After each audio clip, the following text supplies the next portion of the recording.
Évidemment, une telle taille de jardin, nous ne sommes pas dans un jardin comme ailleurs, vous êtes dans le plus grand jardin privé visité par le public en France.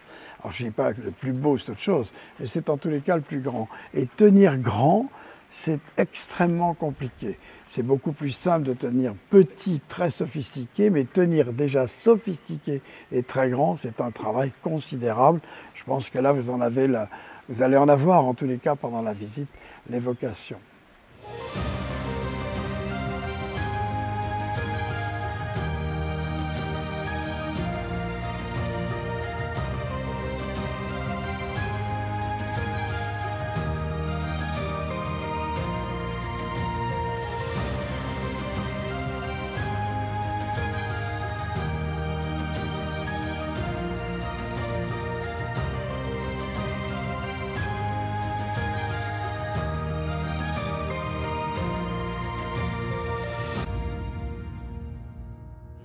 Bienvenue aux serres tropicales des orchidées, 800 variétés d'orchidées à peu près, non répertoriées pour l'instant. Ça arrivera très bientôt. Couplé à une merveilleuse serre de fougères arborescentes, Dicksonia antarctica. Je vous emmène pour une petite visite.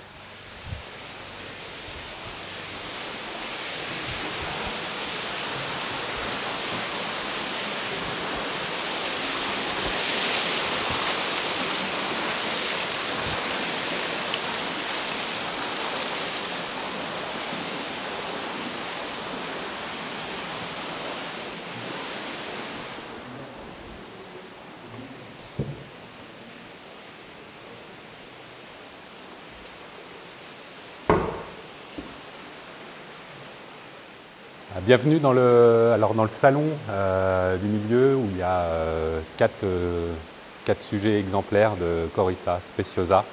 Salon du milieu, d'un côté la serre des fougères arborescentes, Dicksonia antarctica comme je le disais tout à l'heure, et de l'autre côté la serre tropicale des orchidées, où sont représentées à peu près 800 espèces du genre. Ça balaye toutes les variétés, elles sont toutes merveilleuses à différentes époques de l'année. C'est une gestion assez particulière puisqu'ils vont maintenir une température constante avec des pointes si on souhaite pousser certaines floraisons. Une hygrométrie gérée ainsi qu'une ventilation contrôlée. Voilà. Cette serre demande beaucoup de temps. Elles ont toutes leurs particularités, aussi bien en exposition. Certaines demandent beaucoup plus de lumière, d'autres une situation un petit peu plus ombragée. Et on gère tout cela avec le végétal, la strate arbustive qui se trouve au-dessus. Donc selon les saisons, on ouvre plus ou moins les végétaux pour la lumière. Il y en a certaines sont magnifiques, avec un parfum assez désagréable. C'est le paradoxe chez certaines orchidées. Je pense notamment à certains bulbophyllums. C'est une de mes plantes préférées. Elle a un parfum détestable. Elle est magnifique, mais détestable au niveau du parfum. On a une belle série de lycastes aussi. Et pour accompagner tout cela, on a une belle collection de Tillandsia. Donc je vais vous faire une petite visite de la serre des orchidées et ensuite nous irons au temple de Leda. On peut regarder celle-ci. Alors ce n'est pas une orchidée, mais je vous parlais des Tillandsia tout à l'heure. En voilà un bel exemplaire.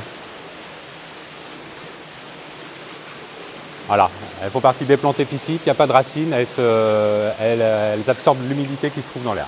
Voilà. Après, je vous parlais de bulbophyllum, c'est celle-ci, malheureusement, elle n'est pas en fleurs. Ah si, il y a quand même une fleur. Voilà.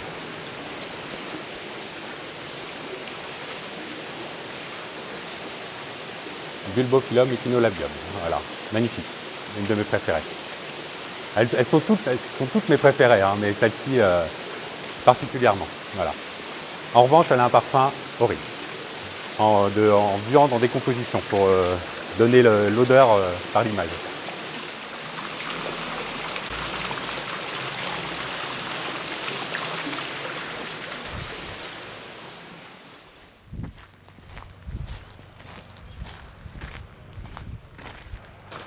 Voilà un des jardins du château du champ de bataille. Je dis un des jardins parce qu'on peut en compter une vingtaine à peu près, notamment le temple de Leda, bordé par un canal, quelques fruitiers, pommiers, poiriers en pot, 400 rosiers André Le Nôtre, ceinturés par des haies de charmille et quelques vignes pour retrouver le côté un petit peu italien. Le temple de Leda, si on poursuit la visite, on rentre dans le jardin italien. Juste à sa droite se trouve le petit théâtre de verdure, un de mes endroits préférés du parc. Des gradines de buis très antiques où on peut s'autoriser toute folie, toute représentation, tout spectacle. Enfin, on peut imaginer énormément de choses. Ça, c'est pour toute la première partie du jardin qui se trouve à gauche du château. En face du château, comme dans tout type de château, se trouve l'axe central avec de part et d'autre les 2 dentelles de buis, 5 km de buis à tailler une fois par an, ceinturés par 3000 vivaces et bulbes, floraison qui s'étale de fin avril jusqu'à octobre-novembre. Donc on a bien travaillé sur la palette végétale, sur cette partie-là. De chaque côté des dentelles de buis se trouvent 2 bosquets, le paradis et l'enfer.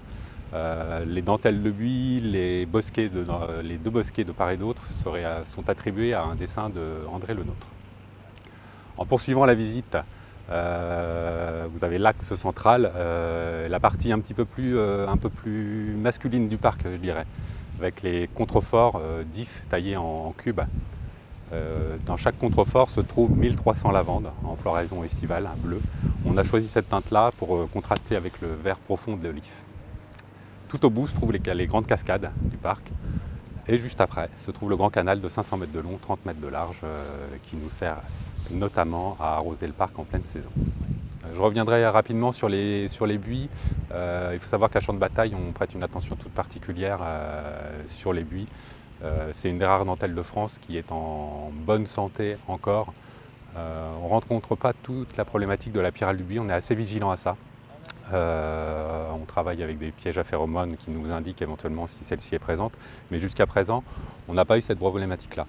En revanche, on a 2 champignons qui travaillent en paire, Cylindrocladum buxicola et Volutella buxi, qui sont 2 gros ravageurs de buis et qui ont notamment détruit beaucoup de dentelles en France, notamment Vaux-le-Vicomte, en particulier plus la pyrale, enfin voilà, plus un cocktail assez destructeur pour le buis. Donc moi j'ai fait le parti pris de ne la tailler qu'une seule fois, ce qui lui donne un petit côté un peu moussu en pleine saison, mais c'est ce qui nous permet de la maintenir en bon état de santé.